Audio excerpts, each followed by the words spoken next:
Masu saurare Assalamu alaikum Muhammad Anur Muhammad ke fatan an waye gari lafiya. A cikin shirin namu na wannan safiya ta Asabar za a ji cewa hukumar kwallon kafa ta duniya FIFA ta yi watsi da shirinta da ya janyo suka da cece kuce kan sayar da wani kaso na haƙƙoƙin kasuwancin gasar kofin duniya. Masu fafutika a Sudan sun yi gargaɗin cewa tsananin fari na barazanar ƙara muni ga matsalar yunwa da ta addabi ƙasar bayan shekara uku ana fama da yakin basasa. Wani daga cikin 'yan majalisar wakilan Najeriya da bai goyi bayan yadda majalisar ta amince cikin gaggawa da kudirin dokar da bangaren zartarwa ya gabatar kan kirkiro 'yan sandan jihohi ba, ya ce ba aibi ba ne 'yan kasar idan sun kira su 'yan amshin shata. Idan ana tunanin in an zo da abu ya kamata mu bi shi mu tsefe shi mu tabbatar da cewa ya yi daidai da bukatun Najeriya yadda za a amfanar da 'yan kasa, idan muka kasa yin wannan to yana ganin duk sunan da 'yan Najeriya suka kira mu ai ba su yi laifi ba. To can ma dai a Ghana 'yan siyasar kasar na ci gaba da bayyana ra'ayinsu tun bayan da majalisar dokokin kasar ta amince da kudirin dokar tsawaita wa'adin shugabancin kasar daga shekara 4 zuwa 5. Bai ra'ayi da wannan ba, don ba wannan zai kawo mana mafita akan matsalan da ke tare da political system din namu ba.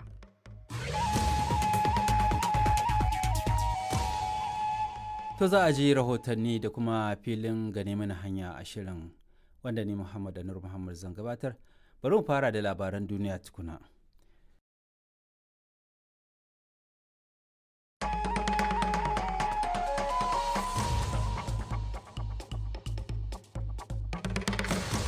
Masu saurare Assalamu alaikum, barkamu da saduwa a wannan shiri na hantsi na ranar Asabar wanda a cikinsa za a ji cewa hukumar kwallon kafa ta duniya FIFA ta yi watsi da shirinta da ya janyo suka da cece kuce kan kan sayar da wani kaso na haƙoƙin kasuwancin gasar kofin duniya.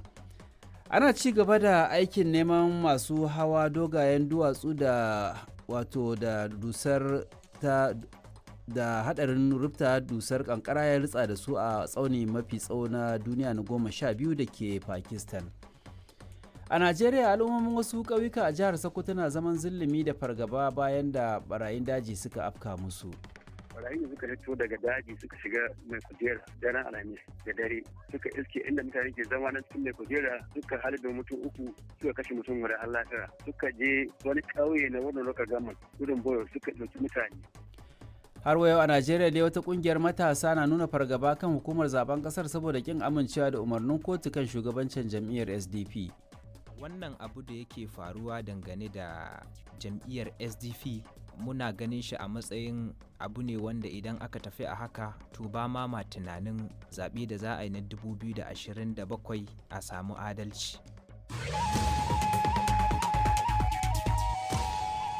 To akwai kuma filin lafiya zinariya a cikin shirin wanda ni Muhammad Anur Muhammad zan gabatar. Bari mu fara da labaran duniya tukuna.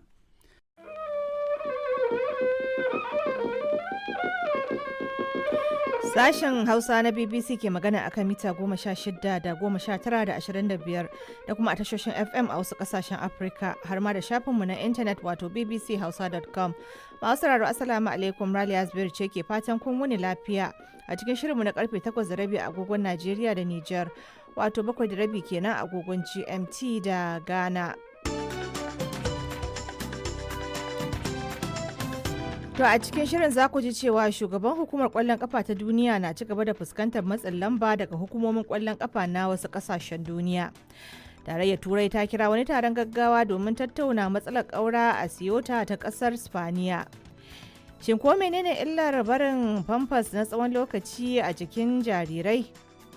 Idan abin da yake ka fatar da take riga take kare cututtuka cikin wannan fatan mu daga cikin kwayoyin cututtuka nan, to idan hanyar ta bude kowace irin kwayar cuta za ki ga ta shiga ciki.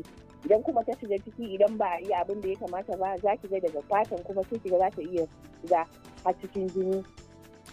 To sai ku biyo mu a filinmu na amsoshin takardunku domin jin ƙarin bayani. Hukumomin Mali sun saki tsohon Firaministan ƙasar Musa Mara bayan ya kammala zaman hukuncin ɗaurin shekara guda a gidan yari.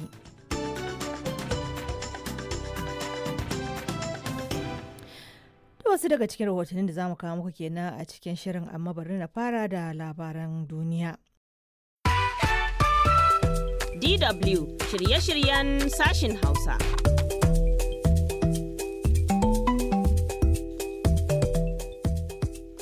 Masu sauraro barkama da warhaka da fatan an tashi lafiya. Bayan an sha labaran duniya muna tafa da sharhunan bayan labarai da za ku ji cewa shugaban Najeriya Bola Ahmed Tinubu ya soki manufofin gwamnonin kasar kan yadda suke gudanar da shirin raya kasa da ci gaban al'umma. A jamhuriyar Nijar kuwa majalisar mashawarta ta kasar ta kammala taronta na lalubo bakin zaren aiwatar da muhimman sauye-sauye a cikin harkokin mulki na gwamnatin soji. Safarar tururuwa daga Afirka zuwa Turai na ƙara haɓaka a yayin da ake samun makudan kuɗaɗe wajen gudanar da sana'ar ta haramtacciyar hanya. To kai tsaye za ku iya bibiyar ma shafinmu na intanet dw.com/hausa da manhajar TuneIn da kuma shafukanmu na Facebook da YouTube har ma da wasu tashoshin FM abokan hulɗar ma kasashen nahiyar Afirka ciki har da tarayyar Najeriya da jamhuriyar Nijar da Ghana har ma da Senegal. Sunana Musa Tijjani Ahmad daga nan birnin Bonn na tarayyar Jamus. Kafin sharhunan bayan labaran sai an sha labaran duniya. DW labarun duniya. Iran ta yi barazanar kai hare-haren ramuwar gayya kan mahimman cibiyoyin makamashi a Isra'ila da wasu kasashen yankin tekun fasha. Rasha ta yi lugudan makamai masu linzami da ke cin dogon zango a birnin Kiev na Ukraine.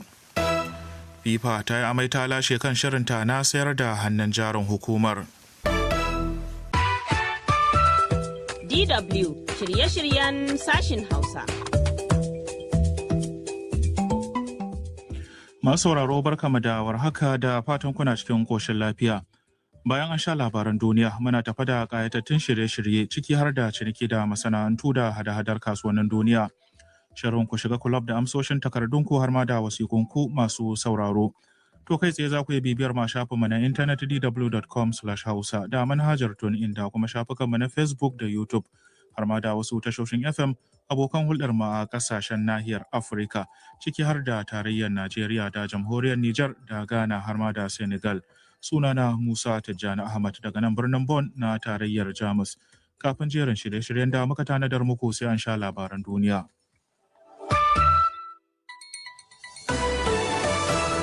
DW labarun duniya. Amurka ta buƙaci al'ummarta da su fice daga yankin gabas ta tsakiya. Spain ta fara sanya shingaye don dakatar da bakin haure shiga ƙasar daga Maroko. Daga ƙasar Nepal kuwa dusar kankara ta halaka mai rike da kambun hawa tsaunuka na duniya. DW shirye-shiryen sashin Hausa.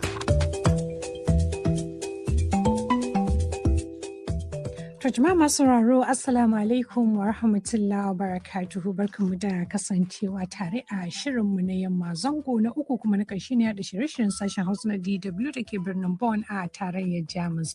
Sunana Binta Ali Zurmi kuma ni ke farin cikin jagorantar shirin. Inda bayan na sanar da ku halin da duniya ta wuni muna ɗauke da shirye-shirye masu ƙayatarwa. Akwai shirin ji ka ƙaru. Akwai shirin na mai farin jini na zaɓi sanka da kuma shirin ra'ayin malamai. Amma kafin mu je gare su ga labaran duniya.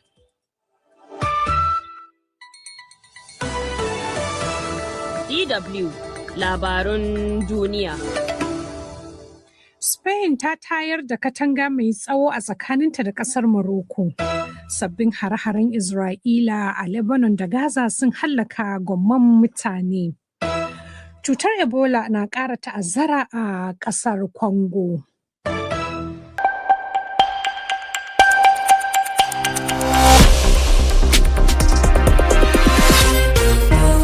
Bakwai daidai agogon Najeriya, Nijar, kamar da Chadi, shida kenan agogon TU da Ghana. Azima Bashir Aminu. Masu sauraro barkanmu da wannan safiya ga kanin labaran. Gwamnatin Najeriya ta musanta jita-jitar ƙara kuɗin lantarki ga jama'ar ƙasar. Adadin mutanen da cutar Ebola ta harba a Congo ya tasamma 4,000. Majalisar Ɗinkin Duniya ta yi maraba da matakin Hamas na amincewa da miƙa makamanta. Kuma ga cikakkun labaran.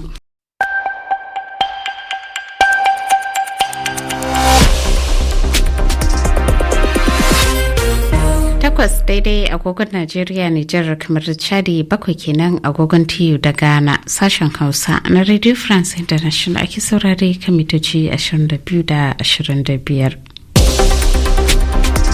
Azima Bashir Aminu. Masu sauraro barkanmu da warhaka ga kanin labaran.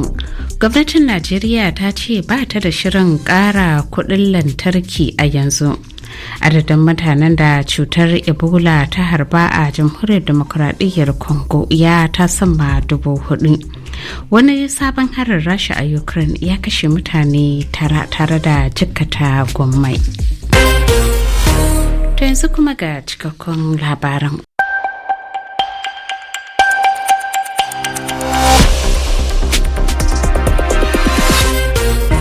Karfe 5 cicip agogon Najeriya, Nijar, kamar da Chadi, wanda ya zo daidai kenan da karfe 4 agogon TU da na Ghana. Sashen Hausa na Radio Faransa International RFI Hausa aka lalubo akan mitoci 16 gajeren zango.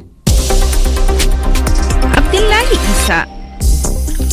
Jama'a barkanmu da sake saduwa ga muhimman kanan labaran duniya na wannan maraice. Za ku cewa a Najeriya wata tawagar tsaro ta haɗin gwiwa da ta kunshi 'yan jami'an sanda a jihar Zamfara sun fuskanci wani harin kwantan bauna inda aka kashe da dama daga cikin maharan. A jamhuriyar Nijar kuma yanzu haka ana ci gaba da nuna alhini biyo bayan wani hari da ya awon gaba da akalla sojojin kasar guda 10 a yankin Gingimi da ke jihar Difa. Za ku yi cewa kuma ɗazu-ɗazun ne aka saki tsohon firaministan Mali Musa Mara bayan shafa kusan shekara ɗaya a gidan yari. Sai ku gyara zama ga kuma labaran yadda muka sami su. Jama'a masu saurare, Assalamu alaikum. Barkanku da warhaka. Sashen Hausa na rediyon kasar Sin ke muku marhabin da lale cikin shirye-shiryenmu na wannan lokaci. Da fari kamar kullum akwai labaran duniya, kafin kuma daga bisani a saurari rago shirye-shiryenmu na yau da kullum. Amma yanzu a fara shan muhimman kanin labaran tukuna. A cikin shirin za a ji cewa ministan tsaron ƙasar Sin ya sha alwashin gaggauta gina ƙarfin soja na zamani domin shirin tunkarar abokan gaba.